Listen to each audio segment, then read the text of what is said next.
So it's been really a great accomplishment for the project to be where we are. A major traffic closure starts tonight along the Central 70 project. We're breaking down the changes you'll see on your Monday morning commute. And so this is very similar to what we built for the northern half as well. Let's leave the wild areas to the bears. Plus, Governor Jared Polis is taking action to prevent conflict with bears. President Joe Biden makes a historic trip to Saudi Arabia. And gas prices are a main topic of his meeting with Saudi leaders. I think they would like to see more oil coming out of OPEC. And a tradition returns in Boulder, putting a twist on the typical morning commute. To work, baby! And the Central 70 project is going to look a lot different starting tonight. CDOT is diverting eastbound drivers in less than 12 hours. Thanks for joining us for Denver 7 News at 11. I'm Micah Smith. Now, this project affects the eastbound lanes, and drivers will finally be able to use the new tunnel starting Monday. Denver 7's Jason Luber breaks down the traffic shift.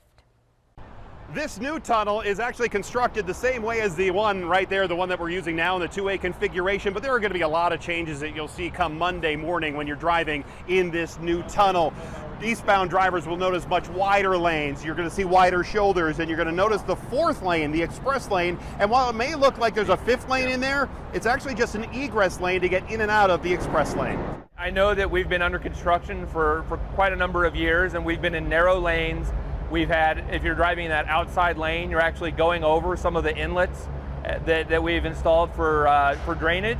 And so all of that will be removed when we make this switch. You'll no longer be driving over inlets. You'll no longer have those narrow lanes with the barrier right next to you, very little shoulder. Drivers on the westbound side of I-70 will still have narrow lanes and no shoulders for the rest of the summer. That's because the north tunnel is configured for that two-way traffic.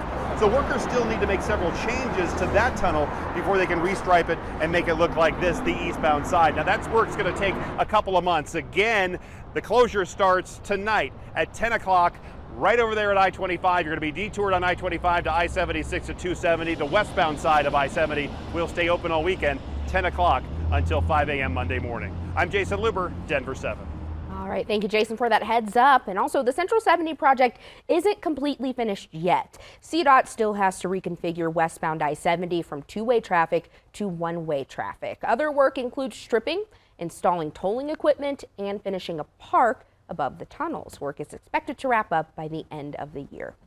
You can find more information about tonight's closure, including a detour map, right now on thedenverchannel.com.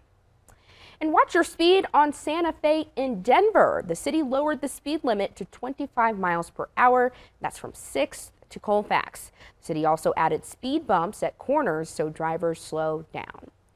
There is some good news next time you fill up your gas tank. Prices in Colorado are slowly coming down. Our state average is $4.81. It's still higher than the national average, but our prices have gone down 9 cents in the past month. Gas prices across the U.S. have been falling since hitting more than $5 a gallon last month. AAA says we could get below $3 a gallon in a month, but it might take longer for Colorado to reach that mark. There's just a lot of demand for oil and for gas in the American West right now. Our stockpiles were a little bit low heading into the summer driving season.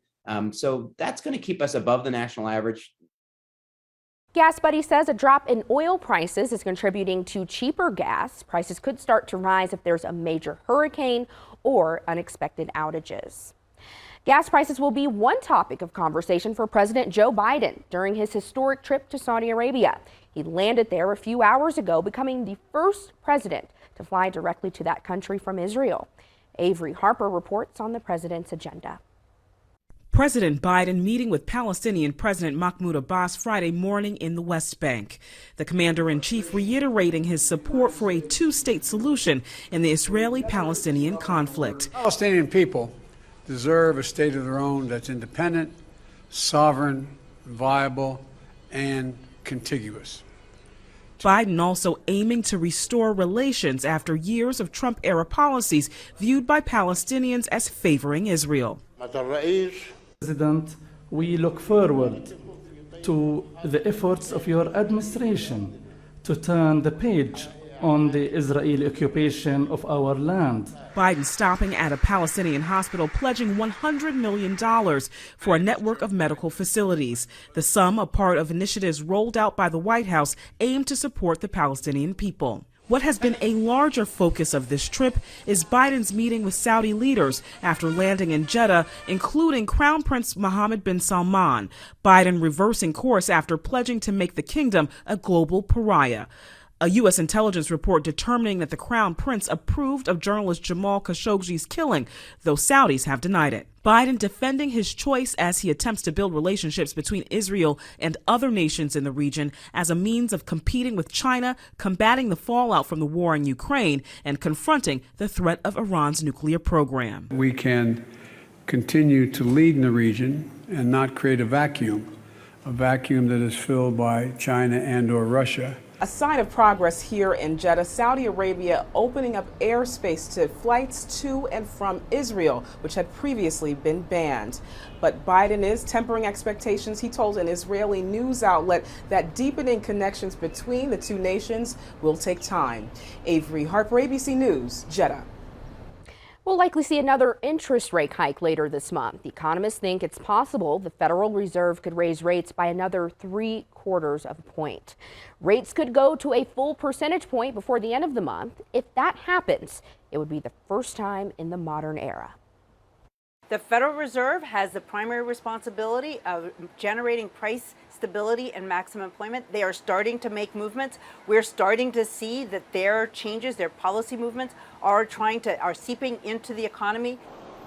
The Federal Reserve wants to raise rates to bring down inflation and slow the economy.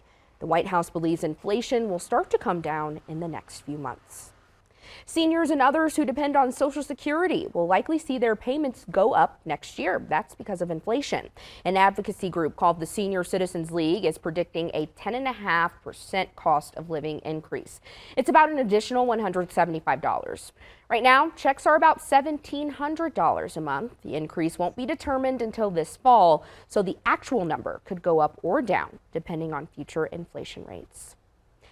Happening today in Washington, the House is voting on 2 bills today to protect women's abortion rights, weeks after the Supreme Court overturned Roe v. Wade.